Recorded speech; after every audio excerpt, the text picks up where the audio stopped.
जय हिंद आप सभी को। मैं निखिल सिंह राठौर और आप देख रहे हैं न्यूज़नामा। अभी हमारे साथ मौजूद है एडवोकेट बीके सिन्हा सर, जो कि सेक्रेटरी हैं बिहार स्टेट प्रोडक्टिविटी काउंसिल के। सर सबसे पहले तो बहुत बहुत स्वागत है आपका। धन्यवाद।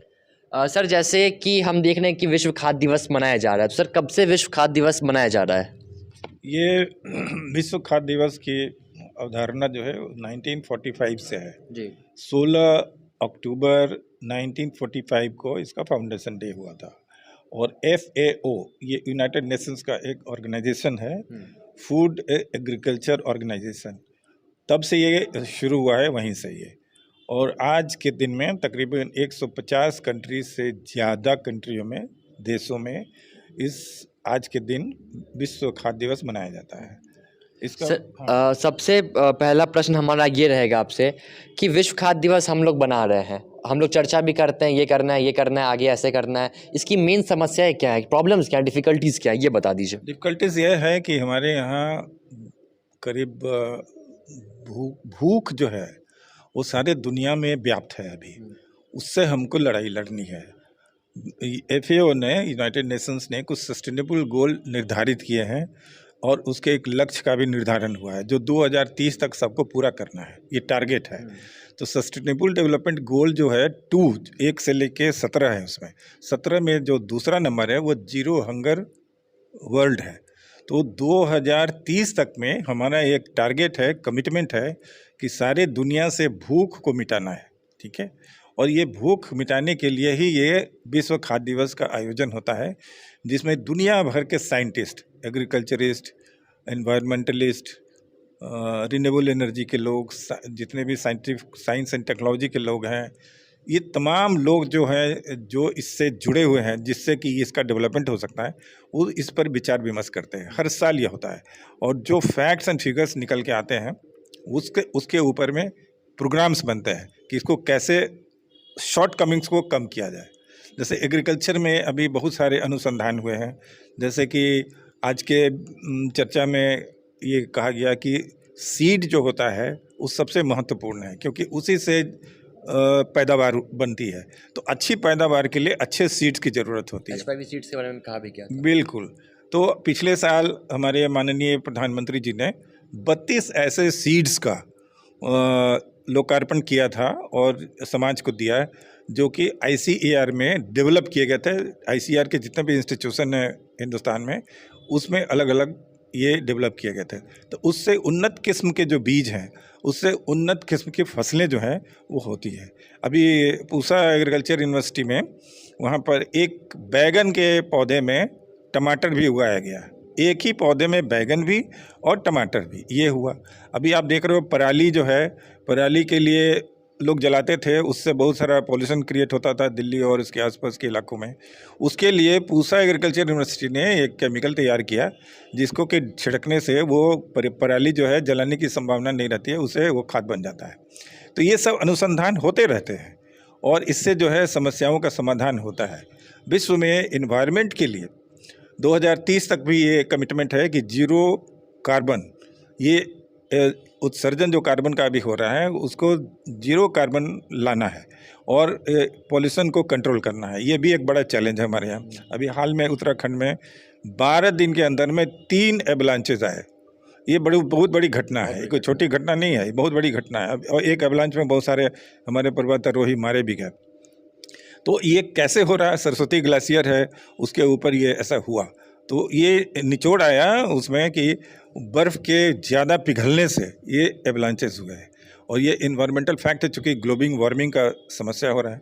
तो इन सब बातों को लेकर के बहुत सारी संस्थाएं हैं जो एक साथ मिल करके अनुसंधान कर रही हैं और इस पर कैसे इसको कंट्रोल किया जाए, इस पर कैसे नियंत्रण किया जाए और अपने आप को कैसे सेफ किया जाए, इस पर विचार विमर्श होता रहता है, हमेशा होता रहता है। और तरह तरह के बीच में हम लोग कोविड में फंस गए थे, तो उसके चलते हमारे यहाँ 690 करोड़ मिलियंस लोग जो है ना वो इसके चपेट में है, भूख की चपेट में है। 690। अच्छा सर, फूड वेस्टेज एक बहुत बड़ा प्रश्न रहा है हमेशा कि देश तो है, देश बहुत कल्चरल भी कहते हैं, खुद को ट्रेडिशनल भी कहते हैं, दानवीर का देश ये कहा जाता है, लेकिन इसी दानवीर के देश में पर डे 70 लाख से लेकर के 1.5 करोड़ लोगों के बीच में भूखे सोते हैं और न जाने कितने बच्चे कुपोषण की वजह से, भूखमरी की वजह से मारे जाते हैं इसी देश में। तो भूखमरी को ख़त्म करने के लिए क्या बात है? ऐसा है कि भूखमरी का एक कारण हमारे यहाँ अनाज की कमी नहीं है जी। हमारे यहाँ अनाज सरप्लस है, और पिछले साल तो हमने 42,000 करोड़ का अनाज एक्सपोर्ट किया है। इस साल भी हम लोगों ने किया है। पूरे दुनिया में यूक्रेन और रशिया के वॉर की वजह से अनाज की शॉर्टेज हुई है, तो बहुत सारे कंट्री में हम लोगों ने दिया, बाद में हम लोगों ने उसको बंद भी किया। तो अनाज का कमी हमारे देश में नहीं है। सबसे प्रॉब्लम क्या है, भंडारण का है। हमारे पास सही ढंग का स्टोरेज नहीं है। तो स्टोरेज ओपन में रखा जाता है, अनाज ओपन में रहते हैं, उसको तिरपाल से ढक दिया जाता है, जिसके वजह से क्या होता है कि बारिश के दिनों में बहुत सारे अनाज सड़ जाते हैं, बर्बाद। मॉइस्चर की वजह से बहुत कुछ बर्बाद हो हाँ, मॉइस्चर है और बारिश जी। आप तिरपाल से ढक देंगे तो कितना वो प्रोटेक्ट करेगा। तो साइड का तो protect कर ओपन ही जो सकता है। स्टोरेज होता है उसमें बहुत अनाज नष्ट हो जाता जी। है, बर्बाद होता है। उसमें बहुत सारे वेस्टेज का कारण एक बहुत बड़ा ये है। तो भंडारण हमारे यहाँ सबसे बड़ी समस्या है। दूसरा कारण है डिस्ट्रीब्यूशन सिस्टम। डिस्ट्रीब्यूशन सिस्टम में जो फ्लॉ है वो बहुत ज़रा भ्रष्टाचार भी है, उसमें बहुत तरह का टाइम से पहुँचता नहीं है, या बीच में पिलफरेज हो गया, इस तरह की बातें आती हैं सामने में। तो ये एक बहुत बड़ी कारण है। तो उसके लिए जो है अभी पिछले साल से तो कोविड के, जब से कोविड हम लोग फेस कर रहे हैं तब से जो है हमारे यहाँ एक प्रधानमंत्री गरीब अन्न योजना जो है वो चालू हुआ है, जिसमें कि मुफ्त में अनाज 80 करोड़ लोगों को बंट रहा है, ताकि कोविड के समय जो लोग की नौकरियां चली गई, कारोबार ख़त्म हो गया, परिवार नष्ट हो गए, बहुत सारी समस्याएं हम लोगों ने फेस की हैं। तो उन समस्याओं को देखते हुए ये भारत सरकार ने फैसला लिया था। तो 80 करोड़ लोगों को मुफ्त में अनाज जो है प्रधानमंत्री गरीब कल्याण अन्न योजना के अंतर्गत दिया जा रहा है, जो 2022 में दिसंबर तक एक्सटेंड किया गया, 3 महीना और बढ़ा दिया गया है। इसके अलावा जो PDF सिस्टम है, पब्लिक डिस्ट्रीब्यूशन सिस्टम जो हमारे यहाँ है, वो बिल्कुल पहले से चल रहा है। उसमें भी जो हमारा फूड सिक्योरिटी बिल है उसके हिसाब से लोगों को सस्ते में अनाज मिल रहा है।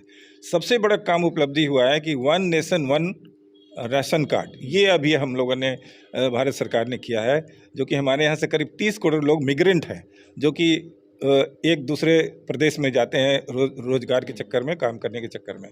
तो उन लोगों को ये बड़ी प्रॉब्लम होती थी कि उनको जो है एक तो क्वालिटी फूड जो है वो मिलता नहीं था, दूसरा कि हाई प्राइस में मिलता था, फेयर प्राइस में उनको मिलता नहीं था, तो वो अफोर्ड नहीं कर पाते थे। तो उनके लिए उनका राशन कार्ड अगर बिहार का है तो वो बंगाल में एप्लीकेबल नहीं था। तो अच्छा, बीके सिन्हा साहब, लोगों को फूड बचाने के लिए क्या कहेंगे? फूड बचाने के लिए ये है कि पहले तो आप उतना ही लें जितना आप खा सकते हैं, कंज्यूम कर सकते हैं। एक्स्ट्रा फूड लेने की कोशिश ना करें। Over eating is not required, ठीक है। दुनिया में बहुत सारे ओवरवेट लोग भी हैं, और जो कि ओबेसिटी सबसे बड़ी समस्या बड़ी है। समस्या है। 18% लोग जो है तकरीबन ओबेसिटी से परेशान हैं। तो उनको एक तो कम करने की ज़रूरत है। बहुत सारे लोग जो है माल न्यूट्रिशन में है, जिनको भोजन नहीं मिल रहा है, तो उनके लिए ज़रूरी है। तीन तमाम चीज़ों को ध्यान में रखना है। दूसरा है कि हमारे यहाँ एक प्रथा भी है, पहले से भी कहा जा रहा है, हमारे संस्कार में है कि जूठा नहीं छोड़ना है। तो जो घर में जो हम लोग कभी खाना खाते थे, तो वो ऐसा एक प्रेयर होता है कि हम जो खा रहे हैं तो हमारे विश्व में जो सारे लोगों को ये खाना मिले, कोई भी भूखा ना रहे। ये हमारी भारतीय परंपरा है, ये हमारी प्रेयर का परंपरा है। तो ये हम लोग करते हैं, लेकिन घर में ये भी नियम बना हुआ है कि कोई जूठा नहीं छोड़ेगा। जितना खाना है उतना ही लीजिए, ताकि आप 4 आदमी का खाना अगर एक आदमी खाएगा तो 3 आदमी भूखा तो रहेगा ही। इसलिए ये सब सिस्टम बना हुआ है, नियम बना हुआ है। बहुत सारे शादी ब्याह में आप देखेंगे कि 100 आदमी का अगर आगमन है तो 200 आदमी का खाना बन जाता है। वो पूरा फूड जो है सो वेस्ट होता है। अब कुछ संस्थाएं इस मुहिम में आई हैं, जो कि ऐसे जगह पे जाके वहाँ पे जो खाना बचता है उनको वहाँ से ले करके और जो भूखे लोग हैं उनमें जाके डिस्ट्रीब्यूट करती हैं। इसमें हाँ, तो इसमें कई संस्थाएं अग्रणी काम कर रही हैं, लाख लाख लोगों को रोज़ खाना दे रही हैं। तो ये एक तरीका हो सकता है जिसको कि आप इसको कम किया जा सकता है। तो ये थे एडवोकेट बीके सिन्हा जी और इन्होंने बताया कि आप फूड वेस्टेज को कैसे रोक सकते हैं, क्या कारण है फूड वेस्टेज के, और जो विश्व खाद्य दिवस है किस तरीके से मनाना चाहिए, किस तरह से मनाया जाता है, और जो भी यहाँ पे चर्चा हुई है कि आपको एक अच्छा बात सिखाता है, एक ऑप्टिमिस्टिक चीज़ देता है। तो इन सब चीज़ों को फॉलो करिए, अपने देश को आगे बढ़ाइए। इसी के साथ जय हिंद।